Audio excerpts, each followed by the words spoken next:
হ্যাঁ, আমাদের আজকের বিক্ষোভ কর্মসূচি আপনারা হয়তো এর মধ্যেই জেনে গেছেন যে গত ৩রা জুলাই মেঘালয়ের শিলংয়ে, রাজধানী শিলংয়ে একটা ঘটনা ঘটেছে বাঙালিদের উপর।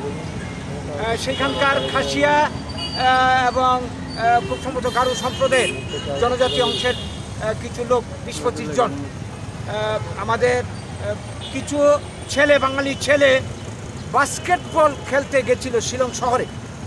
তো হঠাৎ করে মানে বিনা প্রয়োজনে কোনো কারণ ছাড়া মানে এরা অ্যাটাক করলো, রড সহ ধারালো অস্ত্রশস্ত্র নিয়ে অ্যাটাক করে মানে ৫-৬ জনকে মারাত্মকভাবে রক্তাক্ত জখম করে মাটিতে ফেলে দেয়।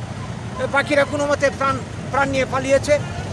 তো এই যে ঘটনাটা ঘটলো মেঘালয়ের বুকে, আগের থেকে প্রস্তুত ছিল বলে এরা এই ধরনের ঘটনা ঘটাতে বলে এটা ঘটনায় পরিষ্কার হয়ে গেছে। নাহলে রড বা ধারালো অস্ত্র এগুলি তো আর যখন তখন পাওয়া যায় না হাতের কাছে। তো এই যে ঘটনা, পরিকল্পিত আক্রমণ বাঙালিদের উপর, এটা আজকে নূতন নয়। এই মেঘালয়ের উপর গত মার্চ মাসে এই ধরনের ঘটনা ঘটেছিল। বলাগড় এবং একটা জায়গা আছে এখানের মধ্যে, মেঘালয়ের প্রত্যন্ত জায়গাতে, শিলং থেকে একটু দূরে।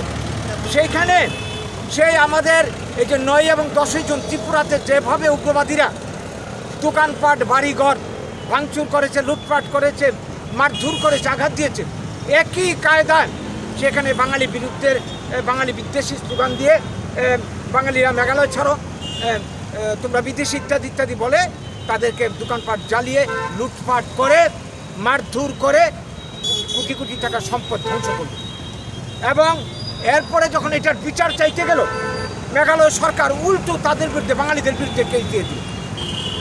এই যে অবস্থা ৭৯ সাল থেকে এই পরিস্থিতি মেঘালয়ের উপর চলছে, এখন পর্যন্ত চলছে। যখন এনআরসি ঘোষণা হয় আসামের বুকে এবং ২০ লক্ষের উপর বাঙালিকে এখানে রাষ্ট্রহীন করা হয়, তখনই এখানে আবার নতুন করে স্লোগান উঠেছিল মণিপুরে, গোটা উত্তর পূর্বাঞ্চলে।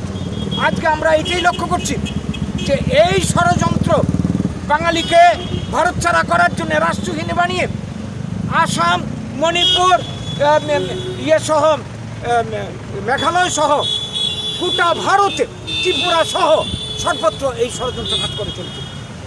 তো এর বিরুদ্ধে আমাদের আজকের এই বিক্ষোভ। আমরা কেন্দ্রীয় সরকারের কাছে এবং মেঘালয় সরকারের কাছে আমাদের দাবি, আমাদের বক্তব্য, আমাদের প্রতিবাদ পৌঁছে দিতে চাই। আমরা যারা এই ঘটনার সঙ্গে যারা যুক্ত, তাদের যাতে অনতিবিলম্বে গ্রেফতার করে উপযুক্ত শাস্তির ব্যবস্থা করা হয়। এবং এই ধরনের কাজ যদি চলতে থাকে, সরকার যদি তার চেক না দেয়, এই মেঘালয় কি ইন্ডিয়ার বাইরে? এটা তো ইন্ডিয়া। তো ইন্ডিয়ার মধ্যে ইন্ডিয়ার মানুষ, বাঙালিরা সবাই যদি থাকতে পারে, আজকে ত্রিপুরার কথা দেখেন, ত্রিপুরাতে তো সব জাতির মানুষ আছে, তো অন্যেরা থাকতে পারবে সব স্টেটে, বাঙালিরা পারবে না। বাঙালি হয়ে জন্মগ্রহণ করা কি আমাদের কোনো অপরাধ হলো? দেশের জন্য, স্বাধীনতার জন্য সব কিছু মিলিয়ে দিল, এই বাঙালি এইভাবে সারা দেশে পরে পরে মার খাবে, এটা আমরা মেনে নিতে পারি না। তাই আজকে আমাদের এই প্রতিবাদ, এই বিক্ষোভ, এই আন্দোলন চলতে থাকবে।